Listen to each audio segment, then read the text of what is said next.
जैसे कि आप सभी को मालूम है, हम ह्यूमंस का साइंटिफिक नेम होमो सेपियंस है। हम भी एक मानव प्रजाति है। वैसे ही पृथ्वी पे आज से कई साल पहले दूसरी मानव प्रजातियां भी रहती थी। तो आज हम इस वीडियो में जानेंगे कि ऐसा क्या हुआ कि पृथ्वी पे से दूसरी मानव प्रजातियां लुप्त हो गई। तो स्वागत है आपका फ्रिक फैक्ट्स में। तो आइए चलो वीडियो को शुरू करते हैं। तो आज से 3 लाख साल पहले पृथ्वी पे 8 मानव प्रजातियां रहती थी। मैं आपको उनके नाम बताऊंगा।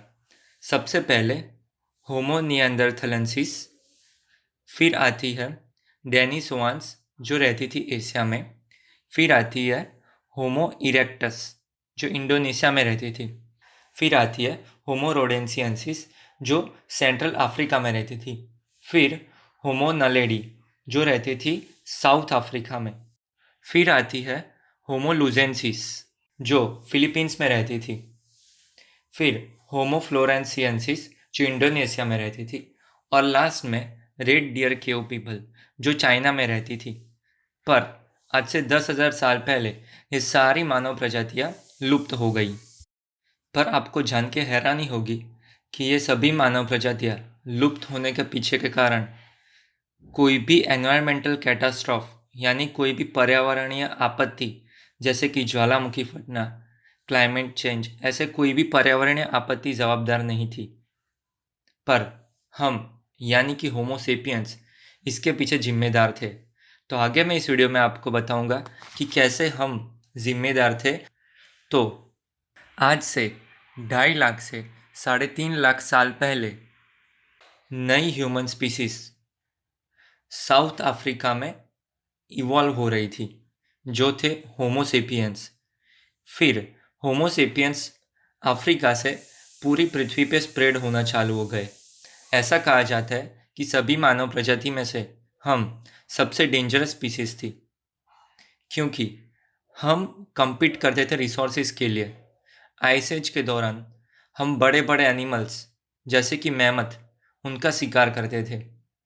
जैसे कि आप सभी को मालूम ही होगा कि पहले के लोग एक देश से दूसरी देश पे चढ़ाई करते थे और उस देश पे कब्जा कर लेते थे। वैसे ही हम लैंड एंड रिसोर्सेज के लिए compete करते थे। बट ऐसा क्या रीज़न था कि हम यानी कि होमो सेपियंस ने दूसरी मानव प्रजातियों को ख़त्म कर दिया? तो इसका रीज़न था पॉपुलेशन ग्रोथ।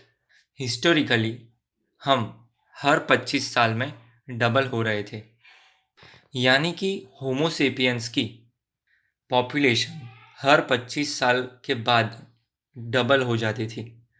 पॉपुलेशन ग्रोथ के कारण जो भी हमारे पास रिसोर्सेज अवेलेबल थे वो हम यूज़ करने लगे। फिर टाइम चलते ऐसा हुआ कि पॉपुलेशन ग्रोथ बहुत ज़्यादा हो गई और जो अवेलेबल रिसोर्सेज थे वो बहुत कम थे। इसलिए हम दूसरे प्रजातियों से compete करने लगे। आगे ड्रॉट यानी कि दुकाल, उसके कारण फूड शॉर्टेज होने लगी। इस वजह से हम दूसरी मानव प्रजातियों से अपने सर्वाइवल के लिए compete करने लगे और कॉन्फ्लिक्ट हो गया। इसी वजह से दूसरी मानव प्रजातियां लुप्त हो गई, क्योंकि दूसरी मानव प्रजातियां हमारे मुकाबले बहुत शांत थी। वो पीसफुल एनवायरनमेंट में बिलीव करती थी। इसी वजह से हम अपने सर्वाइवल के लिए दूसरी मानव प्रजाति को ख़त्म कर दिया। तो यही एक कारण था होमो सेपियंस का पॉपुलेशन ग्रोथ। इसी वजह से दूसरी मानव प्रजातियां इस पृथ्वी पे से ख़त्म हो गई। अगर इस टॉपिक पे आपको कुछ और डिटेल्स चाहिए तो मैं डिस्क्रिप्शन में लिंक डाल दूंगा, वहाँ से आप डिटेल में सभी चीज़ें जान सकते हैं। अगर आपको ये वीडियो इंटरेस्टिंग लगा हो तो लाइक कर दीजिए, सब्सक्राइब कर दीजिए और प्रेस कर दीजिए बेल आइकन को। और आप अपना फीडबैक मुझे कमेंट सेक्शन में बताइए। और अगर आपको ये वीडियो अच्छा लगा तो अपने दोस्तों के साथ शेयर कीजिए। तो आज के लिए बस इतना ही था। टाटा बाय बाय।